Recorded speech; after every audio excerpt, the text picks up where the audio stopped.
el capítulo 4, que son obras de conducción, ¿no?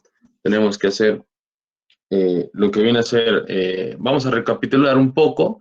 Entonces, nosotros hemos visto ya hasta acá las primeras partes, ¿no? Que son lo que viene a ser la captación, qué consideraciones hay que tener en una captación, cómo se diseña una captación, con qué caudales, el caudal ecológico, el caudal promedio, el caudal máximo diario. Hemos visto todo ello, ¿no? El cuándo debemos aforar en época de estiaje. Luego hemos visto también lo que vienen a ser el periodo de diseño económico, ¿no? ¿En qué tiempo una inversión para un proyecto de agua es rentable? Hemos visto ejercicios, hemos visto también el tema de población, ¿no? Cómo una población crece, en cuánto tiempo, de acuerdo al periodo de diseño, qué curva se asemeja al crecimiento, fenómenos que pueden ocurrir, puntos de inflexión en curvas de crecimiento, distintos métodos, ¿no? Aritmético, geométrico, el de mínimos cuadrados, el logarítmico, el interés compuesto, interés simple, parabólico, ¿no? Entonces, todos esos métodos hemos visto también para determinar cuánta población vamos a tener que atender en un determinado tiempo. Ahora nos tocaría ver una parte importante, ¿no? Que son lo que es obras de conducción. Cuando hablamos de obras de conducción, nos referimos a aquellas obras cuyo fin va a ser el transportar el agua de un punto a otro, ¿no? Entonces vamos a entrar en materia, ¿no? Es importante su participación y su intervención, ya les he dicho que eso tiene un puntaje. A través del chat ustedes pueden comentar para después de la exposición revisar, ¿no? Todo aquello que ustedes puedan conocer. Y me gustaría que me comenten qué conocimientos tienen sobre lo que son líneas de conducción, si en el lugar donde viven conocen dónde está la línea de conducción, qué líneas de conducción han visto, si alguna vez han visitado un proyecto. Lo que deseen pueden comentarlo para, después de la exposición, revisarlo y hablar sobre el tema en la clase, ¿no? Bueno, el índice que vamos a seguir es el de, vamos a ver los sistemas de conducción de captación de aguas superficiales, vamos a ver qué condiciones son importantes para el diseño de una línea de conducción por gravedad en tuberías, luego el tema de accesorios dentro de la línea de conducción, las líneas de impulsión, ¿no? Las de bombeo, ¿no? Las líneas de impulsión son aquellas que a través de una bomba se impulsa el agua hacia un punto más alto. Líneas de conducción por bombeo, algunas obras complementarias, y luego algunos esfuerzos a los cuales están sometidos los conductos a presión.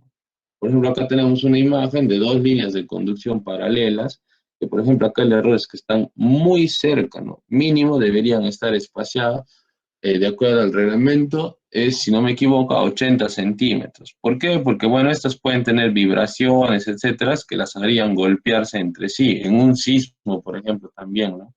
Y podría generar su rotura, ¿no? Esto quería mostrarles a modo de ejemplo, ¿no? Son líneas de conducción. Bueno, vamos a ver ahora lo que son sistemas de conducción, captación de aguas superficiales, ¿no?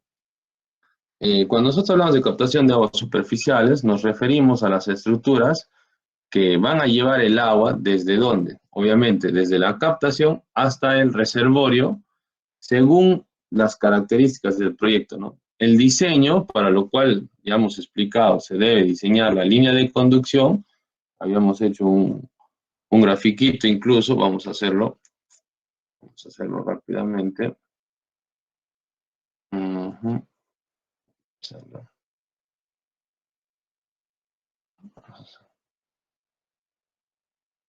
Habíamos hablado lo siguiente, ¿no? Habíamos dicho que nosotros tenemos, eh, acá vamos a tener, por ejemplo, vamos a poner una fuente, ¿no? Que se representa más o menos así, ¿no? Una captación, ¿no? Una captación que más o menos se representa con algo así. Luego de ahí tendremos una línea de conducción. Podemos tener luego un reservorio de almacenamiento, ¿no? En una población rural, por ejemplo, podemos tener un reservorio de almacenamiento, un reservorio, vamos a ponerlo acá vamos a ponerlo captación, ¿no? Que más o menos tengan idea.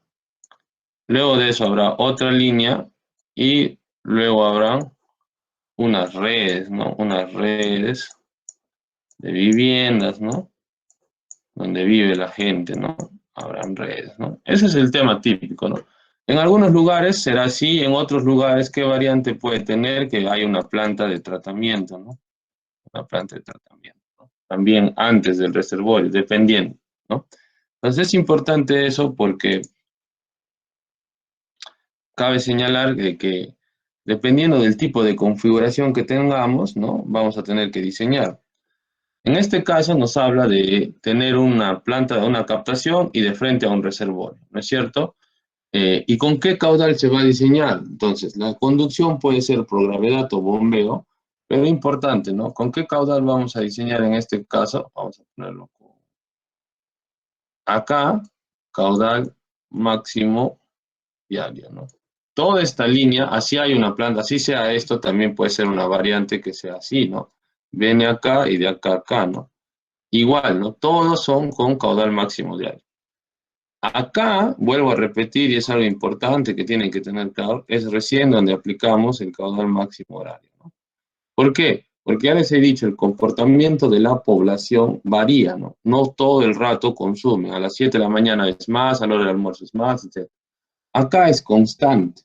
Lo que va a fluctuar es, dependiendo del consumo, es que el reservorio o se llene, ¿no? O el reservorio se llene, o el reservorio se vacíe.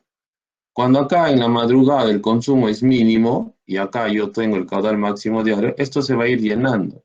Mientras que cuando acá se da el máximo consumo a las 7 de la mañana, el reservorio va a ir vaciándose. Por eso es que yo tengo que diseñar mi línea para ese máximo consumo horario que sí va a pasar por acá, ¿no? No lo diseño para el máximo diario.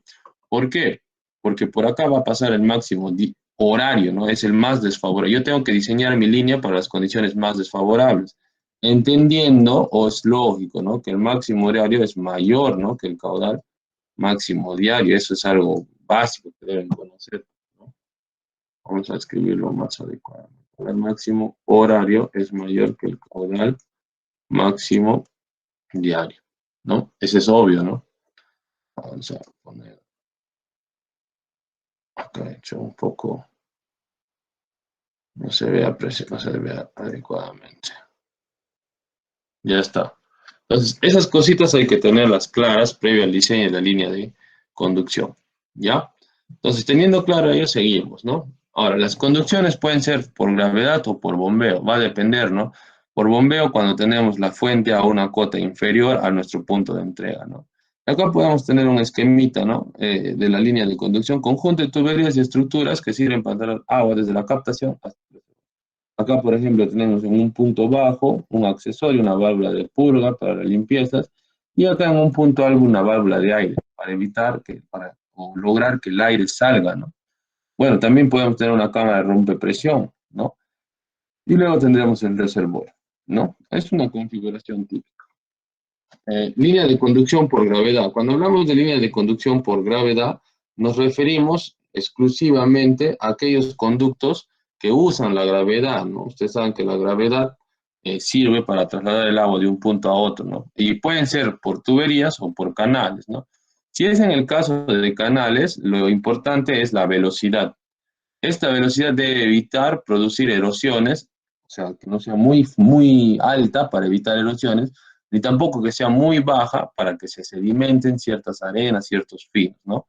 Las paredes siempre deben ser revestidas en su preferencia y todo el diseño se hace con la fórmula de Manning, que es para canales. Se recomienda el uso de canales solamente cuando se tenga planta de tratamiento físico-químico. ¿Por qué? Porque como el canal va a estar abierto, o sea, ustedes saben que un canal al estar abierto, ¿no? Entonces ahí pueden animales, una rata se puede meter y puede morir, pueden orinarse, pueden algunos animales incluso defecar, etcétera, ¿no? Entonces, si esto no va a una planta de tratamiento, todo eso que se puede meter en el canal porque está abierto, eh, en el reservorio no se va a poder clorar, ¿no? En cambio, si va a una planta de tratamiento, ahí sí, ¿no? Por eso es que es importante eso. Por ejemplo, en Huánuco sí, ¿no? Es un canal y va a una planta de tratamiento. Entonces ahí en la planta de tratamiento ya se remueven todas las impurezas que podrían estar, ¿no? Tuberías. Cuando hablamos de tuberías, ya estamos hablando de conductos cerrados. Nosotros tenemos que diseñar con Hazen y Williams, ¿no? Para lo cual debemos asumir los siguientes valores de qué es, del coeficiente de Hazen, ¿no? Esto es como una especie de, para que lo entiendan, de fricción que va a tener dependiendo del tipo de material. No es lo mismo hablar de concreto que hablar de vidrio, que hablar de una tierra con hierbas, de una tierra limpia, de un material rugoso a un material liso, ¿no? Entonces, por ejemplo, tenemos, ¿no?, que para el fierro fundido el coeficiente de Hazen está en el orden de 100, para el concreto igual, para el acero en 120 y para el PVC de 140. ¿No? Tenemos algunos valores de la rugosidad, ¿no? Como ustedes pueden ver, tenemos un mayor valor para lo que viene a ser el PVC, ¿no? Un PVC. Pero es el más usado, el más común, PVC nuevo, ojo, porque a medida que también pasa el tiempo, este coeficiente puede variar porque hay sarro, porque hay imperfecciones, ¿no? Suciedad, etc. Las velocidades, de acuerdo al reglamento, son en función del material, ¿no? Y del material que está hecho el tubo. Por ejemplo, ¿no? Si usamos de concreto, la velocidad debe ser menor a 3 metros por segundo. En cambio, si usamos PVC, acero, hierro dúctil o HDPE, tendrían que ser menor a 5 metros por segundo. Dependiendo del material que usamos, tenemos velocidad. ¿Qué se recomienda? Algunos autores hablan de una velocidad económica o una velocidad adecuada entre 1 y 1.5 metros por segundo. Obviamente tú puedes estar más allá o un poco menos, pero estas son velocidades, por decirlo así, idóneas, adecuadas para el diseño. La fórmula de Hazen y Williams, que tiene que ver con la pérdida es igual, va a depender de las unidades, estos valores, ¿no? Depende si la longitud está en metros, está en kilómetros, etcétera, por un caudal, coeficiente de Hazen, diámetro, ¿no? Entonces, esto ya lo hemos visto también. Esto es la misma, ¿no? Es la misma fórmula. Si ustedes despejan, pasa esto a multiplicar, pasa esto a dividir, ¿no? Si yo tengo H entre L, que tengo la pendiente en este caso, ¿no es cierto? El D pasa arriba, el C pasa arriba, entonces es la misma fórmula. ¿Y por qué varía el número? Porque obviamente, como repito, depende de las unidades, ¿no? En este caso el H tendría que estar en metros sobre kilómetros. Longitud, ¿no? Longitud en kilómetros, en este caso, caudal en litros por segundo, coeficiente de Hazen y Williams, que depende del tipo de material, adimensional, y D sería el diámetro, ¿no? Que debe estar, en este caso, para esta fórmula, está expresado en pulgadas. Habrá otras fórmulas que tienen otros coeficientes, el diámetro puede estar en milímetros, el caudal puede estar en metros cúbicos por segundo o en litros por segundo. Dependiendo de las unidades que usen, va a variar este coeficiente. Bueno, yo lo paso, lo elevo, ¿no? Si quiero pasarlo a metros, por decir, ¿no? Yo sé que una pulgada es 0.0254 metros. Entonces ya lo elevo a la 4.8, lo multiplico por este coeficiente, varía y tengo mi diámetro ya para llevar a metros y así, ¿no? Son las mismas formas. Darcy me dice lo siguiente, ¿no? Todas las unidades deben ser compatibles y que las pérdidas de fricción de un punto I a un punto J están dadas por el valor del factor de fricción, por L, B cuadrado. Esto es como un componente de energía, ¿no? B cuadrado entre 2G entre el diámetro, ¿no? El diámetro tiene que estar expresado en metros. Y F es adimensional. Bueno, ¿qué más tenemos? Tuberías comerciales. Cuando hablamos de tuberías comerciales, hablamos de tuberías de PVC o de polietileno, ¿no? Tenemos las típicas, las más comunes, las PVC SAP. Se encuentran las siguientes, ¿no? Clase 5, clase 7.5, clase 10, ¿no? También hay clase 15 y clase 12.5, no son muy usadas. ¿Qué quiere decir la clase de una tubería? Una tubería, su clase quiere decir cuánta presión puede soportar en metros columnas de agua. Una clase 5 te está diciendo que puede soportar un máximo, bueno, en sí es de 53, pero se acostumbra a decir que una clase 5, máximo 50 metros columna de agua, soporta de presión. Una clase 7.5, máximo 75, una clase 74. Y una clase 10, máximo 100 aproximadamente. Claro, estos son los valores exactos, pero más fácil es recordarse, ¿no? Con los valores precisos. Entonces, hay que tener en cuenta mucho esto, porque acá tengo un grafiquito de un libro que es bastante interesante que lo vean. ¿Dónde está? Está acá. acá está, ¿no?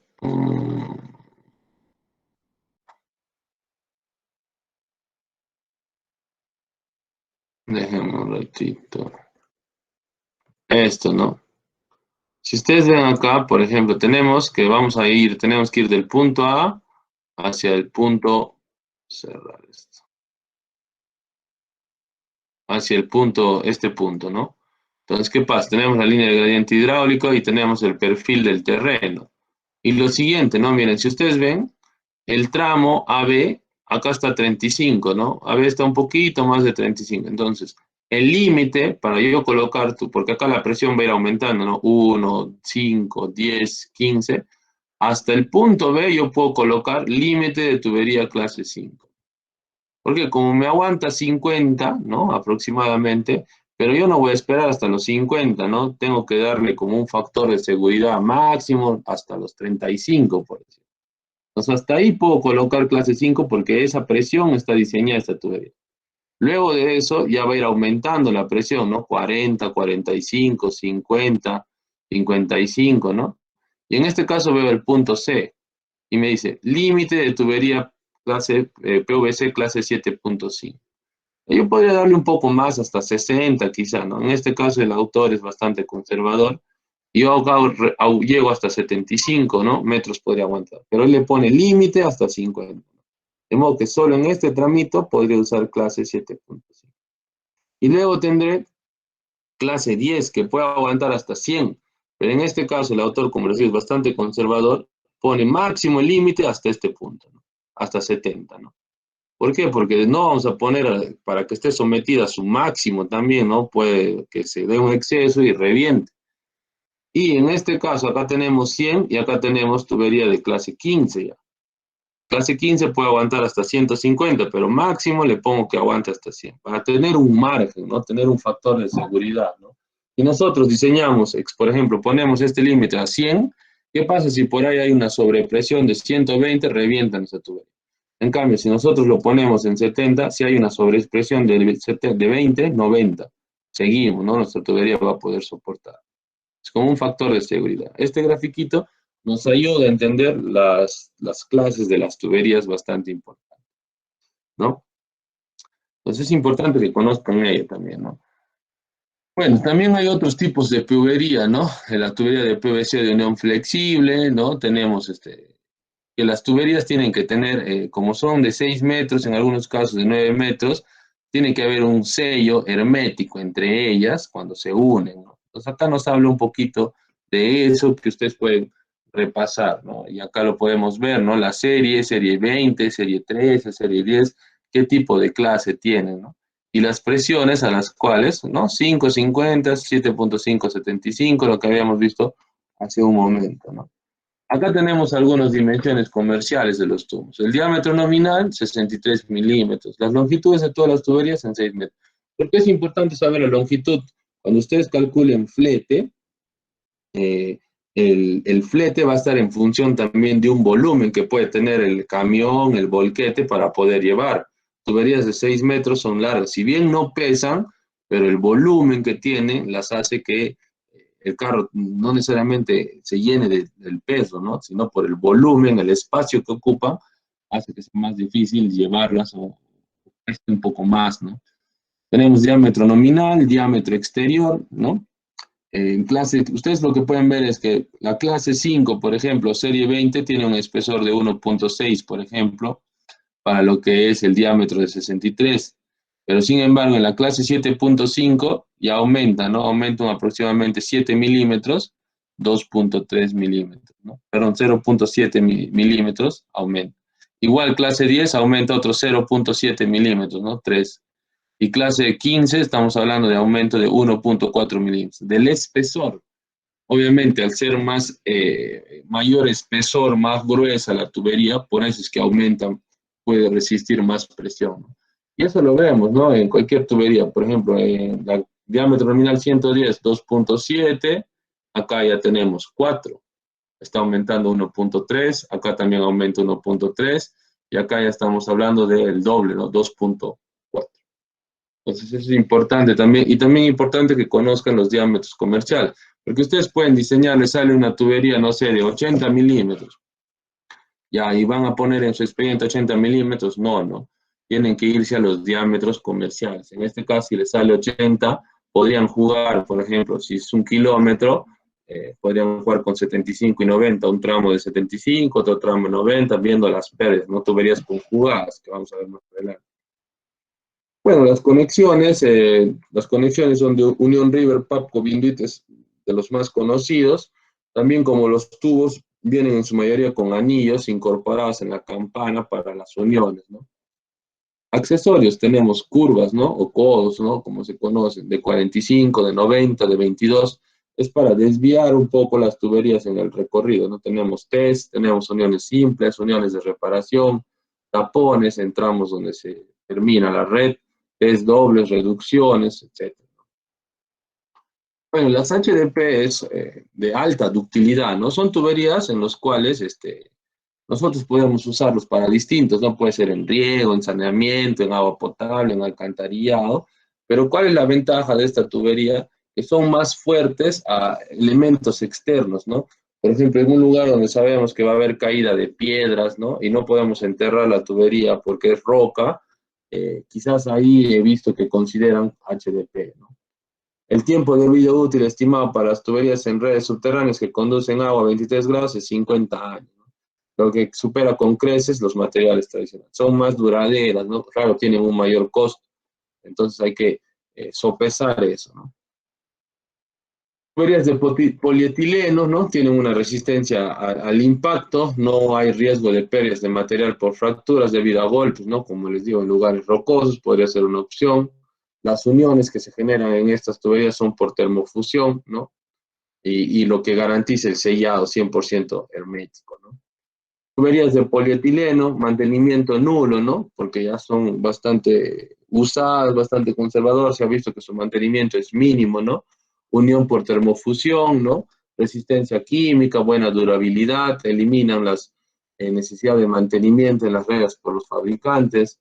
También hay resistencias en zonas difíciles cuando hablamos de HDP polietileno, ¿no? Alta ductilidad nuevamente, para lugares rocosos o terrenos rocosos, se recomienda proteger la tubería directo del contacto con piedras, ¿no? Tuberías de polietileno, control de calidad, fabricadas, son probadas en laboratorios, ¿no?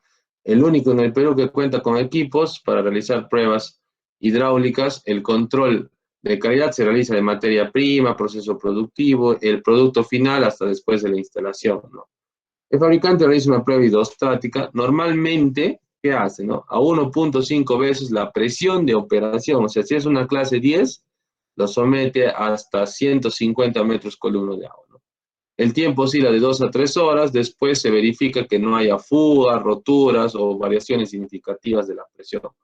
Con todo ello se garantiza, ¿no? Es lo que nos dice el fabricante, ¿no? Yo he visto en España que el fabricante, por ejemplo, en el caso de bombas, te decía una cosa y cuando tú lo ensayabas, sus productos eran mucho menor a lo que te decía los resultados. Entonces, también no hay que creernos, ¿no? Lo que nos dice el fabricante, ¿no? Bueno, acá tenemos, por ejemplo, cómo están haciendo, ¿no? La unión y cómo es el resultado de la unión de dos tuberías, ¿no? Para que ustedes puedan apreciar, ¿no? Bueno, ahora vamos a ver algunas condiciones importantes para el diseño de la línea de conducción por gravedad en tuberías, ¿no? Nosotros contamos con una red internacional de ingenieros especializados en hidráulica con vastas experiencia, el fabricante, ¿no? Adicionalmente, tecnología para el diseño asistido por computadora, obviamente, ¿no? Nosotros también vamos a ver el panel, vamos a ver el WaterCAD, etcétera, ¿no? Se tiene que hacer el primer análisis de la línea piezométrica o gradiente hidráulica. Acá tenemos, ¿no? Línea de cargas absolutas, ¿no? Este es el 10.333, es la presión atmosférica, ¿no? Acá tenemos una distancia H, y esta es la línea piezométrica en este caso, ¿no? El gradiente hidráulico, la horizontal de origen, ¿no? Entonces tenemos el primer caso, ¿no? Análisis de la piezométrica o gradiente hidráulico. Se pueden considerar los siguientes casos. Cuando todo el perfil del terreno, pasa por debajo de la línea piezométrica, como en este caso, ahí no vamos a tener ningún problema, ¿no? El flujo es normal y permanente, ¿no? Acá tenemos que la cota piezométrica va a ser igual a ¿qué? A la cota geométrica más la altura de presión, ¿no? La altura de presión es la presión entre el peso específico, ¿no? Si quieren representarlo así. Otro caso tenemos. El siguiente caso es el perfil de la tubería. Acá vemos, ¿no? La tubería que está acá, porque va a ir enterrada, ¿no? Pasa por debajo de la horizontal de origen y por encima de la línea. La horizontal de origen es esta, ¿ven? La horizontal de... Pasa por debajo de la horizontal de origen y por encima de la línea piezométrica, está pasando en este tramo por encima. El flujo es normal y permanente, pero el caudal dependerá de ¿qué? De H', este valorcito. Aunque no considerablemente, ¿no? Si este valor es un valor mayor a 15, por decir, no habría problema, ¿no? Pero si es menor a la atmosférica, podría ser que tengamos problemas, menor a 10.33. ¿no? Acá otro caso, ¿no? Otro caso, el perfil de la tubería pasa por debajo de la horizontal, acá tenemos, ¿no? La línea piezométrica, el perfil de la tubería va a pasar por debajo, ¿no? De la línea horizontal, acá está, por debajo de la horizontal, y corta a la línea de carga absoluta. Acá tenemos, ¿no? Línea de carga absoluta, es esta de acá, lo corta, ¿no? Lo corta, tenemos. Y corta la línea de carga. Cuando esto suceda, queda aire atrapado, ¿no? Por eso es que en los puntos altos se recomienda colocar lo que vienen a ser válvulas de aire, ¿no? En estos casos va a quedar aire atrapado. Y el gasto que circula, o sea, el caudal, es muchísimo menor porque obviamente tienes aire, ¿no? Entonces ese aire ocupa un espacio el normal y depende directamente a través de H', ¿no? Para ordenar el flujo se debe instalar una válvula de aire o ubicar un volumen de almacenamiento de paso, ¿no? Entonces acá tenemos que corregir eso con una valvulita de aire o un volumen de almacenamiento, un reservorio de tipo chimenea, ¿no? Otro caso, parte del perfil de la tubería está por encima de la horizontal de origen, acá, y corta la línea de carga absoluta. En este caso, el flujo se puede dar o no. Lo más probable es que no. Se dará por gravedad si H es menor a 10.33. Si este valor es 2, 1 metro, claro, tienes la presión atmosférica, se va a dar, ¿no? Pero en el caso, y primero se bombea y luego se apaga el motor, es decir, requiere impulso, ¿no? Entonces acá tenemos que, con este caso, necesariamente bombeo, ¿no? Lo que se podría hacer acá es hacer pasar por debajo de la línea de carga y hay que ver también lo que vendría a ser las pérdidas, ¿no? Porque acá estamos considerando solamente esto y las pérdidas que se generan. Entonces hay que tener mucho cuidado con este caso porque acá lo más probable es que necesitemos un bombeo para que el agua pueda llegar hasta el reservorio, ¿no? Si H es menor a 10.3, si H es mayor a 10.33, definitivamente no hay flujo y requiere bombeo permanente, ¿no? Bueno, vamos a ver también el tema de accesorios, ¿no? Los accesorios son que tenemos válvula de aire y purga, lo más común, ¿no? Las válvulas de aire, como les había repetido, se deben instalar en los puntos altos para que el aire, al tener una menor densidad, se va a las partes altas. Entonces, por ahí que salga el aire y no permita una reducción de mi flujo, ¿no? Con la finalidad de eliminar el aire atrapado en las zonas bajas de la línea de conducción, se deben ubicar las válvulas de purga, ¿no? Y en las partes bajas, ¿por qué? Porque como en la parte baja va a tender a acumularse sedimentos, ciertas arenas, ¿no? Entonces yo también tengo que poner ahí una válvula de purga porque al cabo de un tiempo abro y desecho todo aquello que se acumula en esos sedimentos, ¿no? Para el mantenimiento. Bueno, las válvulas de aire ventosas tienen esta forma, deben ubicarse a cada 2.5 kilómetros como máximo, ¿no? En zonas que puede existir peligro de colapso de la tubería a causa del material, se colocan de doble acción. También hay válvulas de aire que no solo permiten expulsar, sino cuando tú vas a llenar la tubería, obviamente la tubería está llena de aire, tú vas a meter agua, por algún lugar tiene que salir ese aire. Entonces hay válvulas de expulsión de aire, ¿no? Que es lo que dice acá, admisión y expulsión. El dimensionamiento es en función del caudal y la presión de la tubería, ¿no? Por lo general, funciones. Expeler el aire de la tubería durante su funcionamiento. Cuando está funcionando, que el aire salga por ahí.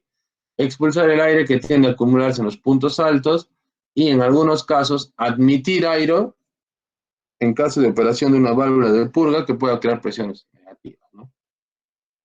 Acá tenemos la instalación, ¿no? Siempre en su cajita debidamente. ¿Por qué? Yo he visto veces que lo entierran sin caja y luego se llena de tierra, a ver, mueve esa válvula, ya no vale, tienes que romperlo.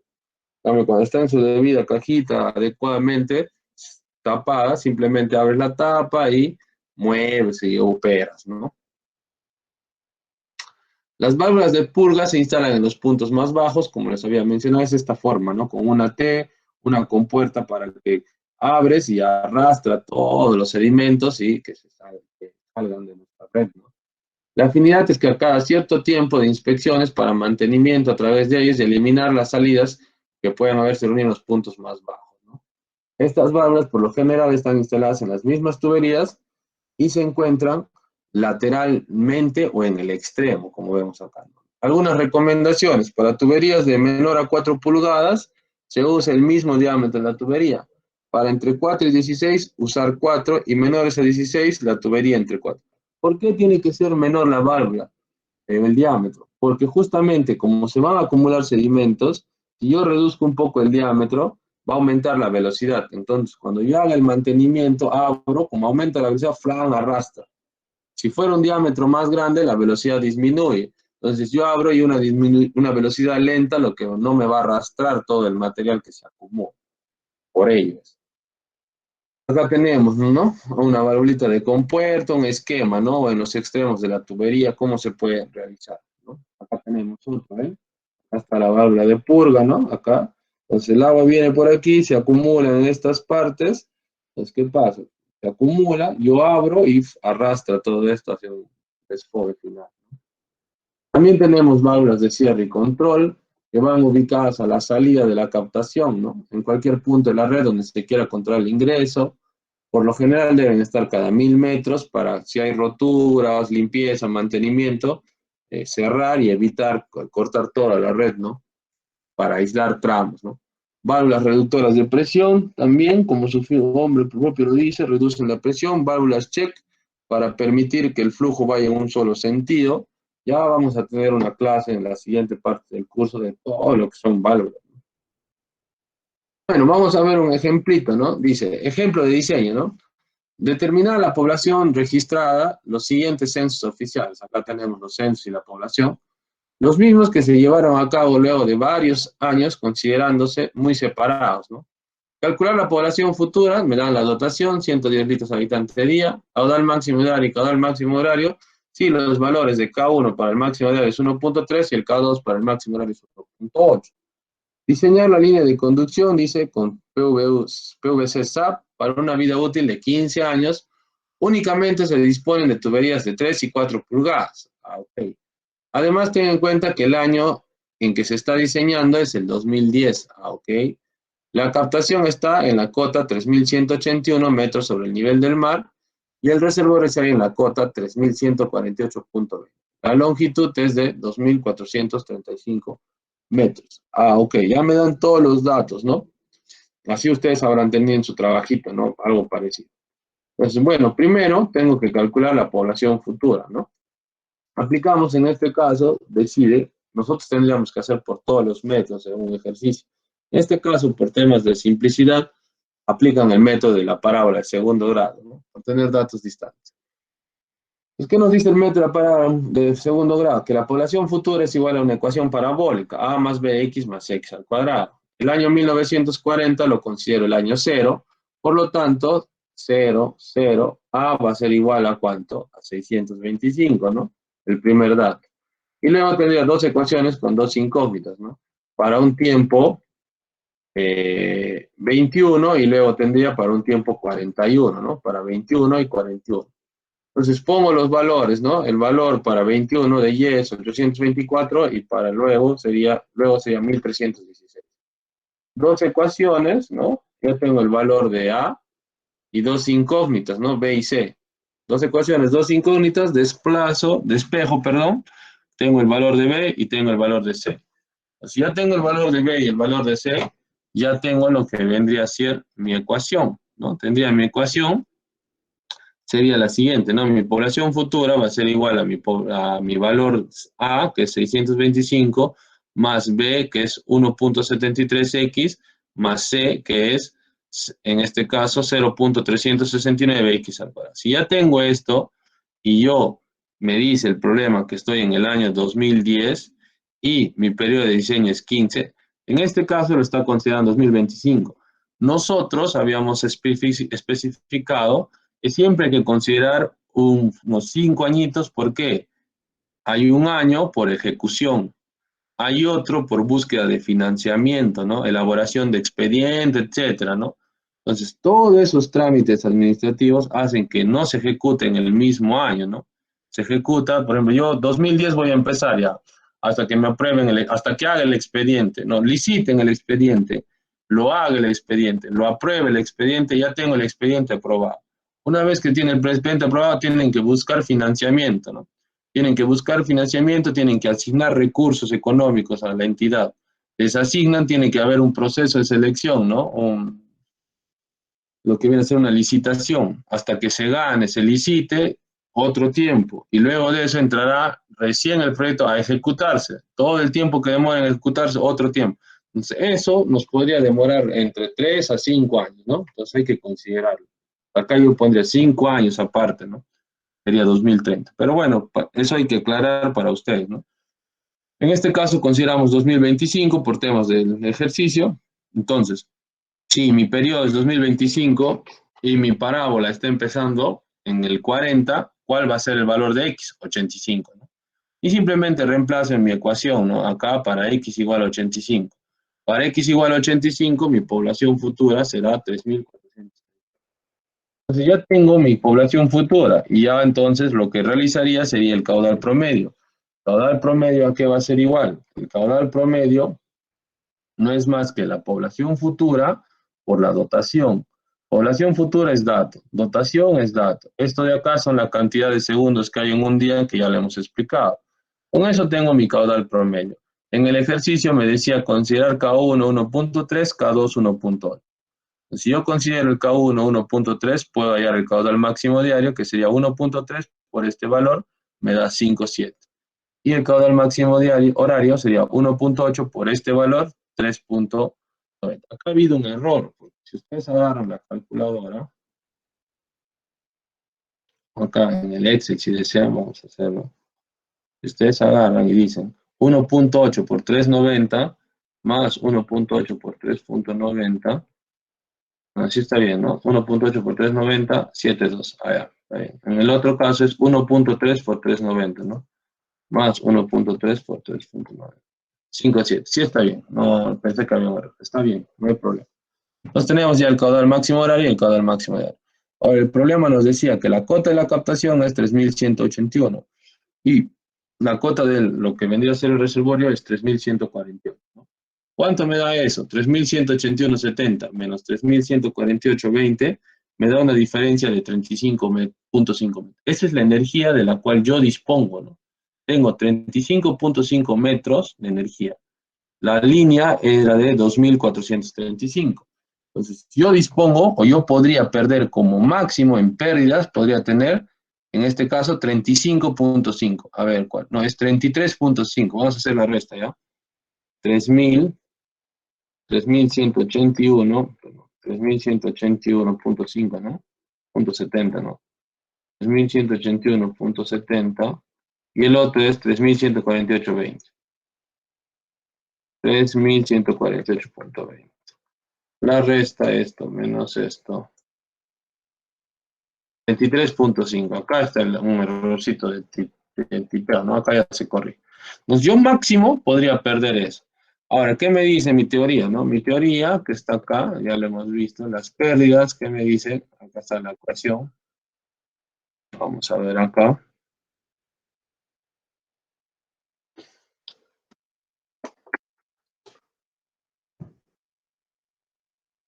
De acuerdo a Hassen, las pérdidas es esto, ¿no? 10 a la 7 entre 5.813, ¿no? Entonces, vamos a ver. ¿Qué diapositiva estamos? Estamos por acá, ¿no? Ya está, nuevamente.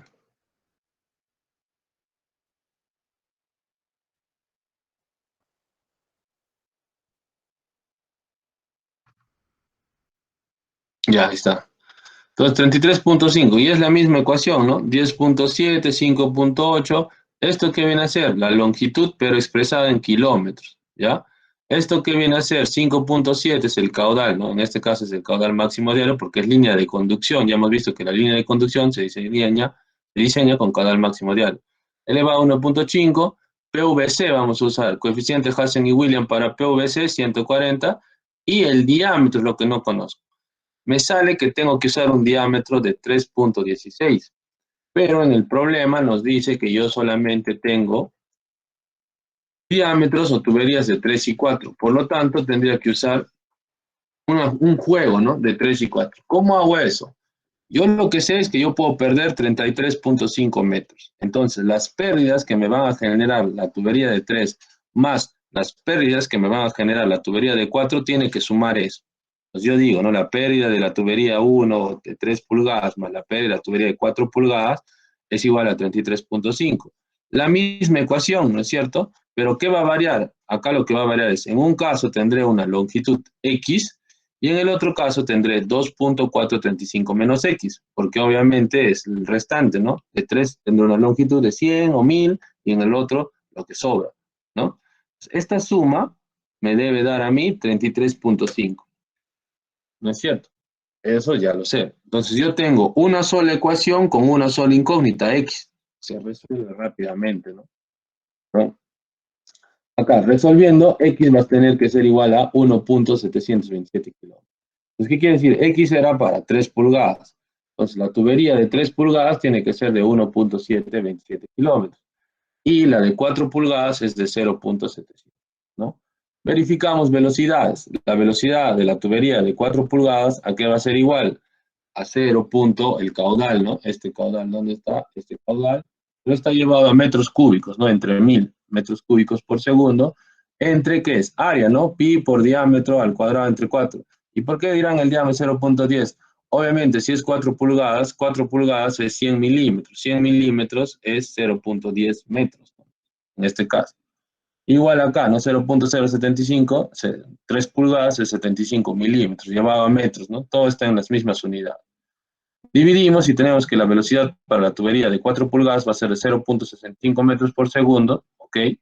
Y la velocidad para la tubería de 3 pulgadas va a ser de 1.15 metros por segundo. Entonces estamos bien, hasta ahí estamos bien, no hay ningún problema.